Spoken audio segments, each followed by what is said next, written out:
what actually was so unattractive about when the progressive movement, the social justice movement that we call wokeness, dominated the culture to such an extent that what Trump was offering really seemed more attractive to an increasingly multi-ethnic coalition of American voters. Then we went to a place where people were saying looting is cool.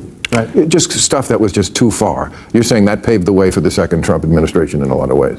I'm saying it really turned off a lot of Americans. The way I think about wokeness and the aspirations that that movement had for how the country should operate, it's disproven most powerfully by its successes, not by its failures. So you look at what wokeness achieved when, if you look at Lowell High School up in San Francisco, the idea that merit itself was racist. And the answer to that is to abolish merit-based entrance exams. And then you suddenly have a school that was one of the best in the nation with failing freshmen, the number of freshmen who are failing skyrocketing. Or you look at what happened in Minneapolis after George Floyd died.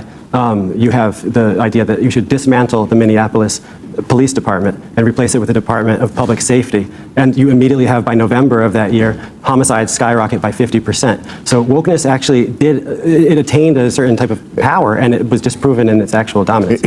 It often does wind up hurting the people they want to protect. Absolutely. I think it was in Minneapolis where, they did fire a lot of the police, or at least enough of them, so that what happened was then the richer people hired them back as private security.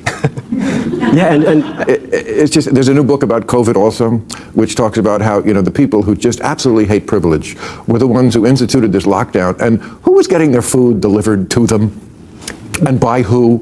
By the people who are most at risk. Yeah, exactly. The poorer people, probably more minorities, were out there delivering the goddamn Grub driver or whatever you buy your food, whatever that shit is, I don't know. And the people, the elitist class was sitting home in their pajamas getting food delivered to them, writing emails about how terrible privilege is. Absolutely. The people that actually dismantled the police department didn't suffer its consequences. The people who actually came out and voted to bring the police back were the people who live around violence in a more than theoretical way. Are we at a better place now? I'm not so sure. I think that what we can do now is to understand what went wrong and to try to understand why Trump presented a vision of America that was more attractive than what had been presented prior to that, and try to correct for that, not to double down on wokeness. There's this kind of idea that real wokeness hasn't been tried yet, and that if we just do it more, then the country will finally come around to that vision, but I don't see that as happening.